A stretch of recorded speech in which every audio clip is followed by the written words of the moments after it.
So my friend Kayla is on a Sparrow bender, and it all makes sense. When I got into recovery in 2005 and entered into the real world, I was sober and I realized that this world demands a lot of responsibilities. I'm sitting in the bathroom going, what am I going to do with my life? I got to get back to work. And I realized with everybody piling into the bathroom at the same time, I'm like, I have no time. I have no money. Why is everybody here right now? No, when I'm back home after rehab. Yeah, sorry. I'm back home and kids and wife and bills and everything was a massive responsibility.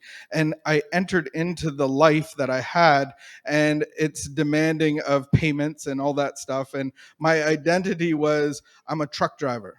I'm a union guy. I'm a this, I'm a that. That's how I pay for my life. And so I was stuck in this identity, especially as a man. I get paid this amount of money per hour because I can do these things. And I entered into that world again and it got me the same results. And I relapsed here and I relapsed there.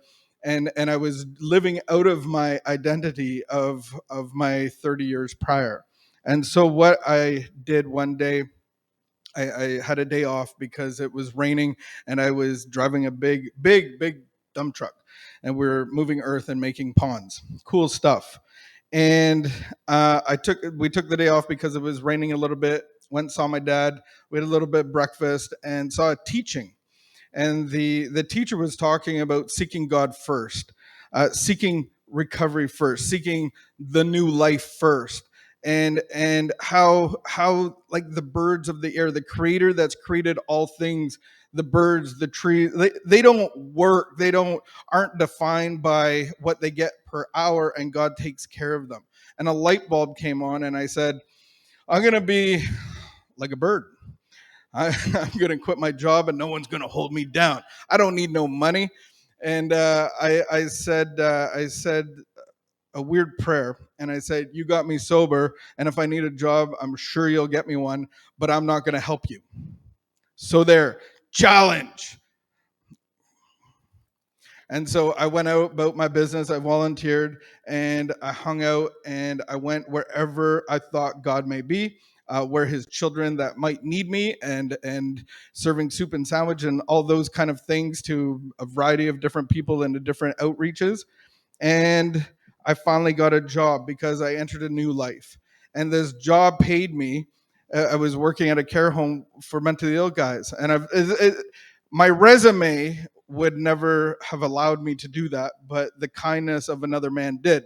And so I remember going to the job my first day, going, I need very little money to really. You need a lot less money than you might think, but to pay our bills and live, I needed this amount of money, and I got just a little bit more, and it was $7 an hour. Has anybody worked for $7 an hour? Remember, it's that kind of like when they say what you're getting paid, you don't even argue because what's the point? Like 8, 9, it's all in the same realm. And I remember starting to work here, and I was getting $7 an hour, and we were able to pay our bills. And that's what the new life brought me. It took me out of the reality of what defined me, whether it's money, whether it's title, whether it's job, whether it's experience, and I entered into a brand new life. And the spiritual life doesn't really, it's not confined or identified by finances and homes and all of that stuff.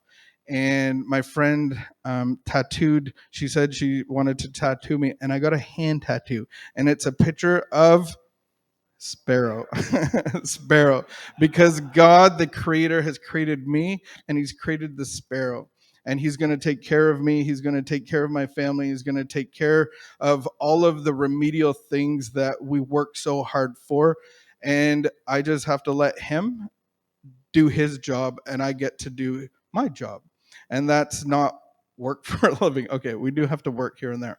But God's taking care of me and my family, and I'm living a life that I would have never. I'm living a life outside of my resume.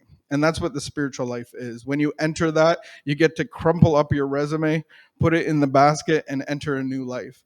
And 2 years ago, when Vicky quit her job, then she was going to take a year off.